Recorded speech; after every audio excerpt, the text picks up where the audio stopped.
without further ado, let's dive into this one.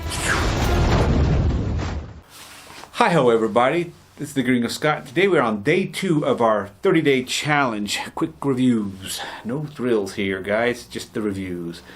Today we will be reviewing the movie called The Man with the Golden Gun, 1974 classic, Roger Moore and Christopher Lee Sauron in this one.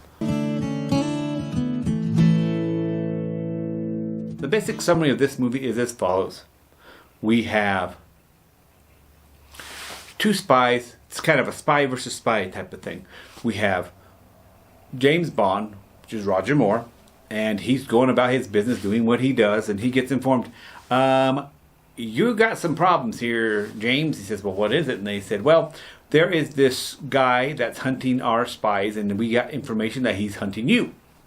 He already took out 002, and now he's looking at you. So James Bond's like, well, so I can't do my normal business? They're like, no, we need to put you into hiding. He says, well, what if I go hunt this guy myself? They say, well, then if you do that, then it'll change so you get to work. So obviously, yes, you can do that. You can hunt him, and if you take care of him, then there'll be no problem. So that's the basic setup of this movie. It's spy versus spy. James Bond is hunting him, and he's hunting this guy. Now, this guy is a trick shooter from the past, super good at shot. He also then got recruited by the Soviets, and he got super good, and he learned to love to kill. Not just kill for the government like James Bond, but literally love to kill, more in a twisted way. He likes to make a game of his hunts. And James Bond is now the object of his affection.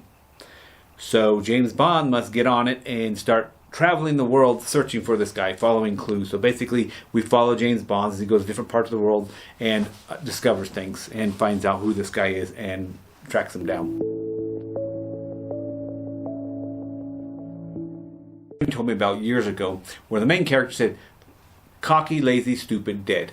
And I believe the character in this one of the main characters, the bad guy, he kind of reminds me of that. He makes me think of that, like how you can get too cocky in something, and once you're too cocky, you're not open to change. You're not even aware that there's someone better than you because, good Lord, there's no one better than you, and your ego gets involved. And once your ego gets involved, you're actually weakened. You actually become lazy, and then stupid and dead, and then you end up dead. Now, metaphorically, obviously, maybe not dead, but maybe you're, competing for a gold medal and you get lazy and you don't train or something. I mean, you hear about that where boxers just don't train for the boxing match, and boom, the other guy was not taking it as a joke, and he ends up beating you down. Pop, pop, pop, pop, boom, taking you out. So that's a good way to live by. Always remember that. Don't get cocky. You're not as good as you think you are.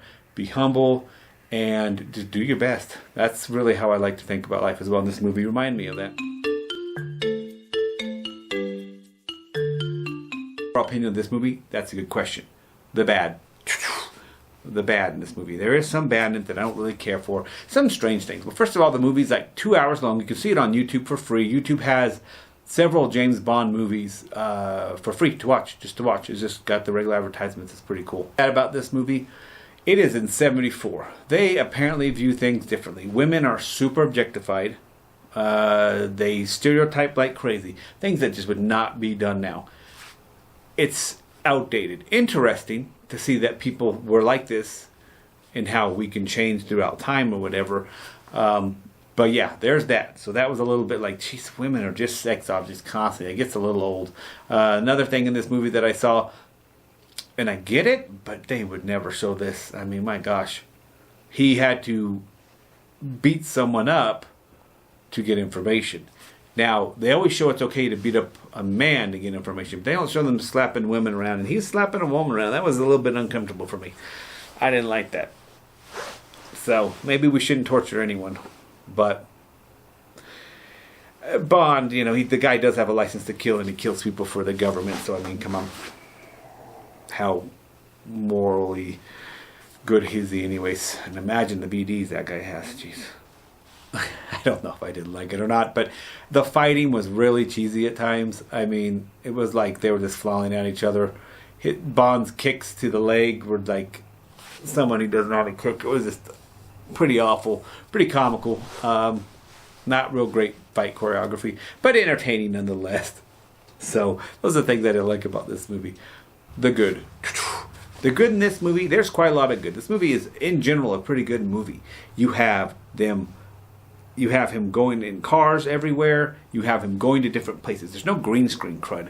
You actually go to these places and show these beautiful places. You don't see that as much anymore, and you don't realize what you're missing until you watch an older movie like this where they actually took the camera there, went there. They're literally in the city of Taiwan or city of Hong Kong, and you get to see the people reacting as they're filming there, and then they're driving the cars.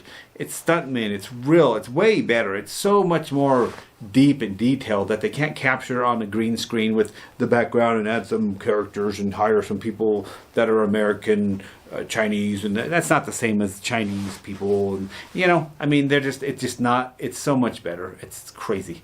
So that was really good. I like that a lot. The big thing that I really liked about this movie was a big time show, don't tell. So they had a lot of like one-upping each other, this little battle between these two. And they would do the show, don't tell. Like they might show while Bond is talking, he's moving his hand to do something down here. And then the other guy doesn't notice, but then maybe this guy's doing something else. And it's really cool. You don't get that in movies today. They just don't have the patience. Once you get used to the pacing of this movie, I'm going to say it's way more of a richer experience, way more detail being shown than these action flicks and relying on constant music and stuff. So, before I give my overall opinion of this movie, please remember to like, subscribe, and leave a comment. But I give James Bond, the man with the golden gun, on a scale of 1 to 10, I'm going to give it an 8.5 out of 10. 8.5 out of 10. So till next time, guys. Peace! Yeah, boy.